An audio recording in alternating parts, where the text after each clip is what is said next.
We're here to show you some full section tube and pipe ASTM E8 tests. We have a lot of customers doing this.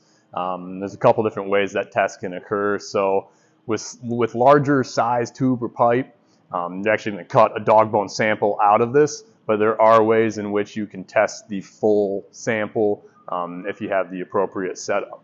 So this is going to be a pipe sample that we're testing today. There are differences between tube and pipe. This is pipe. This is something that's going to be moving a gas or a liquid. So we're going to take the geometry of the inside diameter and the thickness, the wall thickness on the pipe.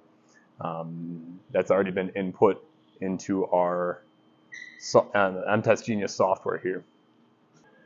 So for this test, we're going to be tracking, you'll see manual elongation, max load, max stress, and yield.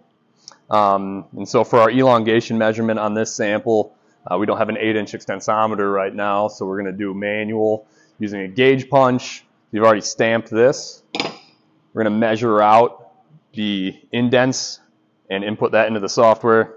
I'm sure you can see them in the video. So we're inputting plugs into this tube to keep the ends from getting crushed. If you crush the ends of the sample is obviously going to break where the grip is making contact and crushing.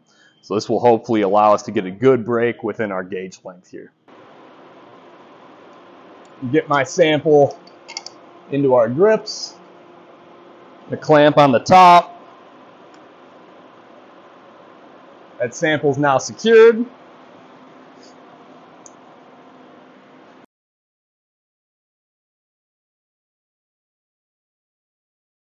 It's clamped. We're going to put a extensometer on here for yield data.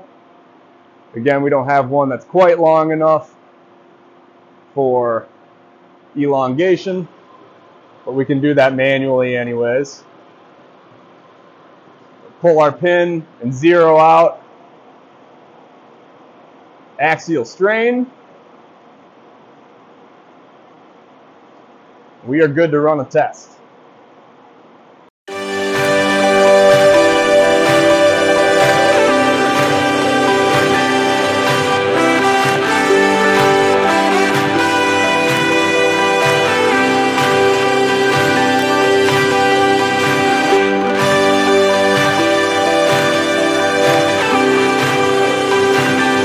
So it's going to have me remove my extensometer now.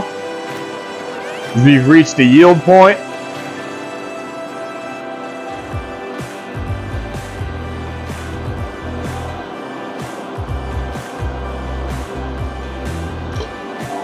Now I can take this sample to failure